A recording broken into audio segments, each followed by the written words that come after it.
Nouvelle vidéo aux réactions des commentaires. On va commencer avec la vidéo Discours décisif d'Averroès, une réaction au livre que j'avais lu sur cet auteur. Nous avons quelqu'un qui nous dit « Pour une critique juste, il faut la faire sur un texte original et non traduit ». Je suis complètement en désaccord sur ça. Bien sûr qu'une œuvre originale sera beaucoup, forcément c'est les mots de l'auteur même, donc sera beaucoup plus juste et précise qu'une traduction, mais à un moment donné, dans le livre et dans ma vidéo, je ne réagis pas sur des traductions, sur des phrases, sur des mots qui pourraient complètement changer le fond du livre. Je critique le livre en général et en gros ce que Averroès pense sur l'islam et de comment il faudrait la pratiquer. Oui, j'invite des gens qui auraient lu en version originale, pas pour savoir s'ils sont d'accord ou pas avec moi, mais pour savoir si ce que je dis dans la traduction est bon ou pas, si c'est vraiment ce qu'ils pensent. Mais de toute façon, les livres qui sont traduits et qui sont publiés,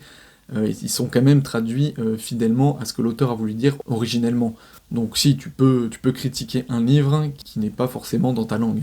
Ensuite, on a un commentaire de Rami qui dit « Franchement, je ne pense pas qu'il avait tort. Aujourd'hui, tout le monde essaye d'interpréter le Coran alors qu'ils n'ont pas la science pour le faire. » Parce que, en gros, ce que Averroès dit, c'est que le peuple, en gros, doit fermer sa gueule et écouter tout ce qu'il y a dans le Coran sur les choses qui sont claires, et par contre, toutes les choses qui peuvent être ambivalentes, il faut laisser ça aux gens de science, aux gens de savoir, les savants. Et oui, si on veut être machiavélique, au sens premier du terme de Machiavel, ou si on veut être, pragmatique, froid et tout ça, effectivement, qu'Averroès a raison que l'élite doit décider et penser à la place du peuple con. Ça c'est une certitude.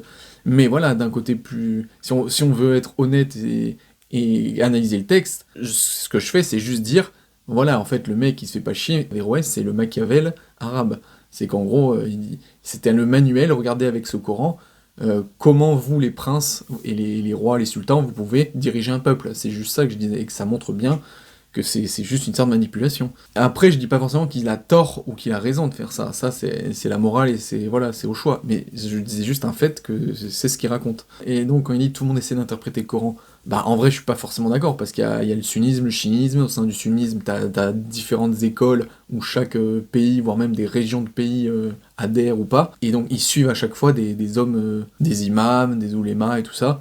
Donc je pense que c'est quand même assez codé. Je sais pas s'il y a un Petzoï tout seul, il va se dire moi je décide que, je sais pas s'il va être beaucoup écouté. Ensuite concernant la vidéo, aucune leçon tirée de l'attentat de Charlie Hebdo. Leïla nous dit « Certaines vies valent plus que d'autres, c'est une dinguerie de dire ça ». Parce que donc la femme dans la vidéo, elle parlait de Charlie Hebdo et qu'elle était traumatisée de ce qui s'était passé, et en fait elle fait un discours comme quoi justement pour elle, même si c'était pas politiquement correct de le dire, certaines vies valent plus que d'autres. Et sous le commentaire de Leïla, nous avons Sacha qui nous dit « un médecin vaut plus qu'un SDF, un ingénieur vaut plus qu'un migrant, en situation irrégulière. » En situation irrégulière. Alors, cette question elle est difficile. Alors voilà, encore une fois, sur le plan philosophique, sur le plan, on va dire peut-être même moral et tout ça, c'est pareil, un humain égale un humain.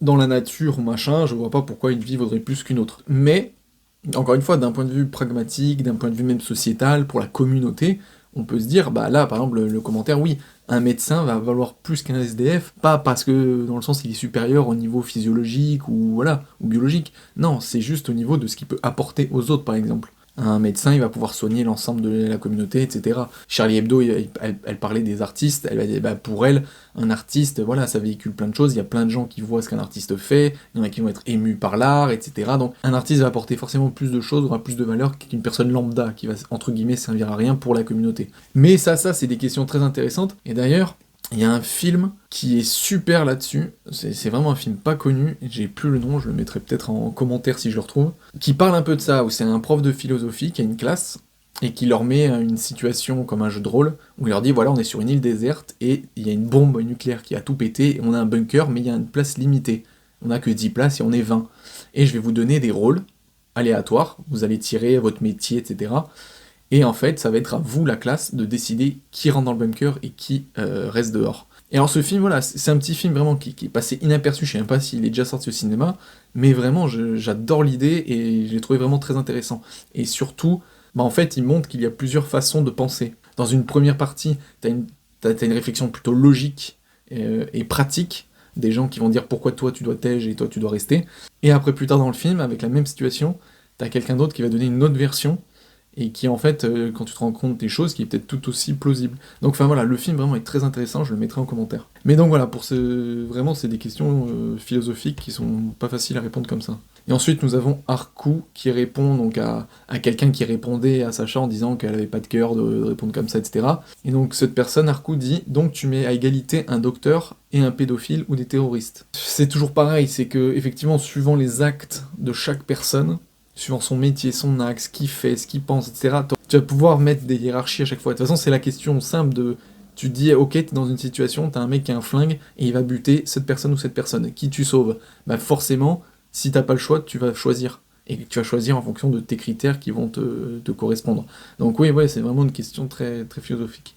Ensuite, concernant la vidéo de Idriss Aberkane sur le consensus scientifique. Parce que dans sa vidéo, il dit que c'est une aberration de dire ça, que ça veut rien dire, qu'en science, il n'y a pas de consensus, etc. Et moi, je disais que, bah, si, ça, c'était une connerie de dire ça, que le consensus, ça veut pas dire que c'est la vérité et que 100% des gens pensent pareil. Ça veut dire que dans même des sujets scientifiques, hein, ça va de la physique à des maths, à la biologie et tout ça, il y a des consensus. C'est-à-dire, par exemple, le Big Bang, c'est un consensus scientifique. C'est un consensus scientifique dans le sens où on n'a pas une preuve filmée, même à 100%, que ça soit exactement ça qui soit passé, mais avec tout ce qui a été amené justement comme petites preuves, des petits bouts de preuves scientifiques, 90% de la communauté scientifique pense qu'il y a eu exactement ce qui s'est passé, c'est-à-dire le Big Bang. Donc c'est sur ça qu'on dit c'est un consensus. Mais c'est comme avant, t'avais un consensus, même des gens de science, de l'époque de l'Antiquité, des gens de science qui pouvaient dire que la Terre tournait autour du Soleil. Or, non, on a bien vu qu'après, avec les recherches, c'était l'inverse. Donc les consensus peuvent s'effondrer, ça veut pas dire que c'est des réalités, mais si, en science, on peut parler aussi de consensus. Le truc, c'est que lui, dans son texte, il faisait l'amalgame, en fait, avec la politique, dans le sens où les gens, ils imposent ça, ils disent que c'est un consensus scientifique, donc ils l'imposent aux gens. Et moi, je disais, attention, c'est pas pareil. Il y a les scientifiques, il y en a qui vont penser pour, il y en a qui vont penser contre, des fois, il y a des consensus, mais le truc, c'est que, par contre, quand les politiques, ils nous disent, ça, c'est bon, on l'a vu avec la science, c'est un consensus, ça, c'est du bullshit. Et donc là, justement, dans les commentaires, nous avons l'homme de tes rêves qui nous dit « Bah il a raison, si on n'est pas certain, on ferme sa gueule et on n'essaie pas d'imposer aux autres des pseudo-vaccins ou autres arnaques. Le consensus est depuis longtemps dicté par une poignée de gens et de l'argent, et ce genre de consensus, on peut largement s'en passer. » Donc en fait là, il va largement dans mon sens, c'est qu'il a pas compris ce que je disais dans ma vidéo. Là, par exemple, les vaccins et tout ça, c'est pas de la science, c'est juste du politique. C'est une industrie pharmaceutique qui se fait des milliards et qui ont eu des milliards d'amendes pour charlatanisme et plein d'autres escroqueries, hein, pour ne pas citer Pfizer. Et le truc, c'est qu'en fait, comme ils se sont dépêchés de créer un vaccin, et alors on sait, enfin là, toute la communauté, alors là, sur le coup, les vrais scientifiques savent que tu peux pas créer un vaccin aussi facilement, et aussi rapidement, et ben là, justement, Pfizer, ils ont dit, si, on a nos vaccins, et donc on va les vendre. Et en fait, ils les ont vendus aux hommes d'État, donc aux politiciens. Les politiciens, ils savent rien de la science, ils connaissent rien au virus, au vaccin. C'est juste que comme Pfizer est arrivé avec une grosse mallette remplie d'argent, ah bah là, vous comprenez, c'est dur de dire non. Donc quand après un mec vous dit si, ça c'est la science, c'est comme ça, bah les politiques, vous les entendez tous dire la même chose, et du coup il y a un consensus scientifique. Mais non, sur ce cas-là, c'est du bullshit. Donc là, oui, je suis complètement d'accord avec ce commentaire. Ensuite, nous avons The Amazir, qui nous dit « Je pense que tu as du mal à comprendre la nuance de son propos, il parle de consensus, pas de consensus scientifique. » Et donc justement, c'est lui qui n'a pas compris la vidéo d'Idriss Aberkane, parce que dans sa vidéo, c'est lui qui fait l'amalgame entre le consensus scientifique, parce que de toute façon, je l'ai mis les extraits dans ma vidéo. Il parle de plein de choses de la science et tout ça, de choses scientifiques. Donc, il y a le consensus scientifique et le consensus politique. Lui, bien sûr, il dégueule sur le consensus politique, mais parce qu'il dit qu'en science, de toute façon, il n'y a pas de consensus. Et c'est là le problème, c'est qu'il dit, en fait, le consensus politique, c'est de la merde, parce qu'il se base sur un consensus scientifique qui n'existe pas. Or, moi, je dis, oui, le consensus politique, c'est de la merde, par contre, le consensus scientifique existe aussi. C'est juste la manipulation, après, des politiques sur les choses scientifiques qui, là, voilà, peut jouer. Ensuite, sur la vidéo, la preuve scientifique de Dieu. Donc là, je vous invite à regarder la vidéo, hein, vraiment, c'est une énormité sans nom. Et nous avons un commentaire de Liam qui nous dit « Pour le coup, tu ne comprends pas les mots que tu manies. Un athée croit bel et bien en l'absence du divin, le mot que tu cherches est agnostique. » Alors là, je sais plus, faudrait que je revoie l'extrait de ma vidéo. Un athée, c'est sans Dieu, théos, Dieu, donc c'est quelqu'un qui ne croit en pas de Dieu. Mais par exemple, un athée peut être gnostique, dans le sens où il n'a pas de Dieu, mais il peut croire en la vie après la mort, en des choses mystiques. Alors que oui, un agnostique, lui, par contre, il se dit, bah non, après ta mort, il n'y a plus rien, c'est le noir, c'est le néant. Ensuite, nous avons un commentaire qui dit, il veut dire que le passage du néant à quelque chose a besoin d'un déclencheur, car le néant ne peut agir. Je vous invite vraiment à regarder la vidéo pour comprendre les commentaires, mais parce qu'en fait, ils disent, oui, si on est passé de rien à quelque chose, pof, c'est une preuve que Dieu existe. Alors ça, voilà, une grosse connerie, une grosse aberration. Parce qu'en fait, déjà, on ne sait pas. On ne sait pas ce qu'il y avait avant, on ne sait pas s'il y avait un avant, on ne sait pas s'il y a une infinité, s'il y a un point de départ. En fait, on sait rien, on est paumé sur ces questions. Et le truc d'affirmer comme ça que le néant ne peut agir sur quelque chose qui faut un déclencheur, même ça, on le sait pas en fait. Donc, même cette affirmation, elle est bidon. Et puis, admettons, on rentre dans son sens. Donc lui, il dit, vu qu'il faut un déclencheur, ça veut dire que c'est Dieu. Ok, donc déclencheur égale Dieu. Mais c'est pareil, mais Dieu. C'est-à-dire qu'il faut un déclencheur à Dieu, parce que c'est pareil. En fait, en disant Dieu, c'est comme si tu parlais de quelque chose à néant, ça veut dire que Dieu, c'est quelque chose, c'est pas le néant Dieu. Donc si c'est quelque chose, ça veut dire, est-ce que ce quelque chose, il venait du néant aussi, donc il a fait un déclencheur pour Dieu, ou est-ce qu'il a toujours été là? Mais s'il a toujours été là, ça veut dire que l'infinité, enfin... En fait, les questions sont infinies, que tu crois ou que tu crois pas en Dieu. C'est juste que ceux qui croient en Dieu préfèrent fermer leur esprit et ne plus réfléchir. Mais si tu réfléchis bien, que tu crois en Dieu ou pas, les questions sont infinies. Mais en tout cas, voilà, cette affirmation ne prouve absolument pas l'existence de Dieu. Ensuite, concernant l'athéisme et la preuve de l'existence de Dieu, justement. Une autre vidéo très rigolote. On a un commentaire de quelqu'un de Je suis moi qui nous dit « PTDR, la Terre s'est formée grâce au Big Bang. Et l'oxygène aussi, c'est la nature, hein !» Alors voilà, ce commentaire m'a fait rire, parce que... Bah oui, en fait. Ça, par contre, on le sait absolument parfaitement que... Alors, le Big Bang, l'origine et tout ça, on l'a pas encore, mais par contre, tout ce qui se passe, c'est l'équivalent du mur de Planck, en gros, tout ce qui se passe à 10 puissance moins 40 secondes, après le Big Bang, jusqu'à aujourd'hui, on sait l'expliquer scientifiquement. Donc en fait, oui, c'est prouvé scientifiquement, on sait comment la Terre s'est formée, comment notre système solaire s'est formé, comment notre galaxie s'est formée, donc en fait, ça, on a toutes les réponses.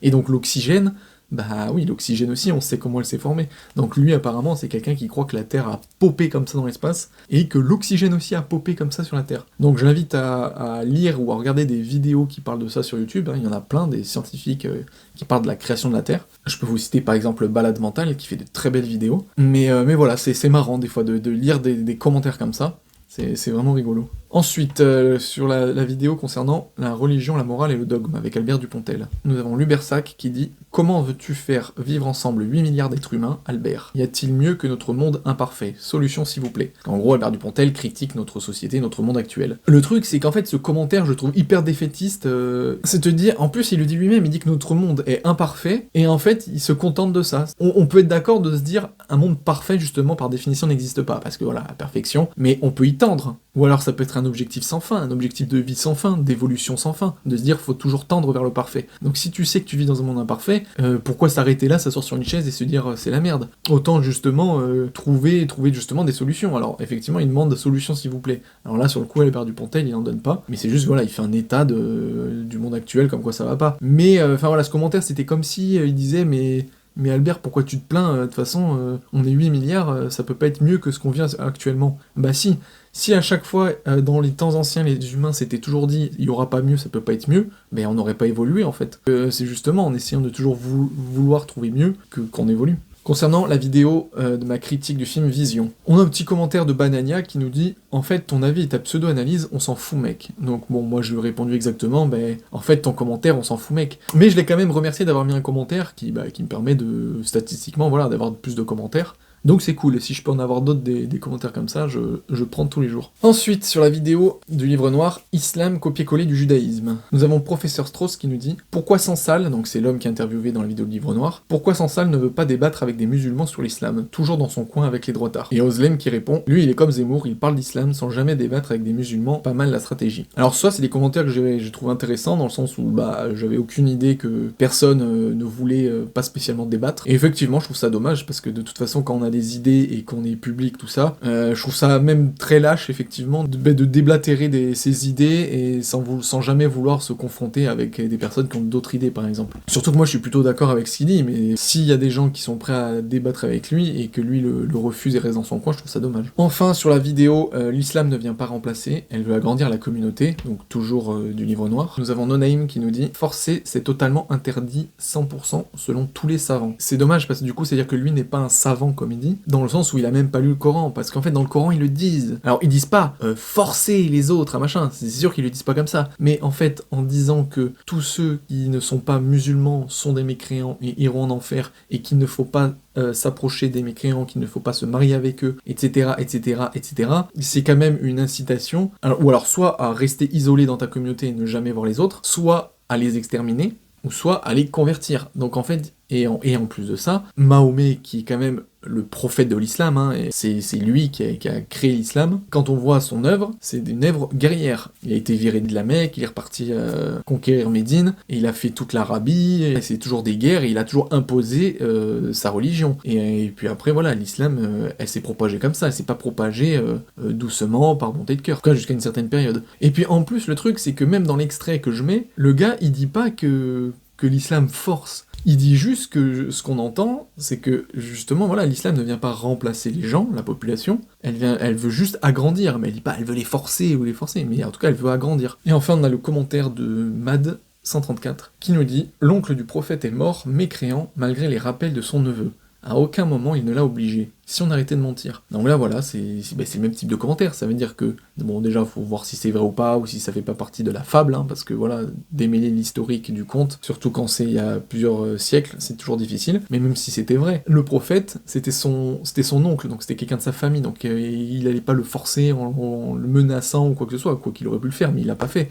Mais en attendant, ce qui est prouvé, c'est tous ces autres actes guerriers qu'il a fait. Donc, c'est comme quand tu dis, je suis pas raciste, j'ai un pote noir. Bah oui, parce que c'est ton pote, t'as eu des relations particulières, donc tu aimes cette personne, mais tu peux quand même détester tous les autres. Donc là c'est un peu pareil, c'est pas parce qu'il a eu un oncle mécréant et qu'il l'a pas forcé, que pourtant il a pas forcé les autres peuples à se plier à l'islam. Voilà pour ces réactions commentaires.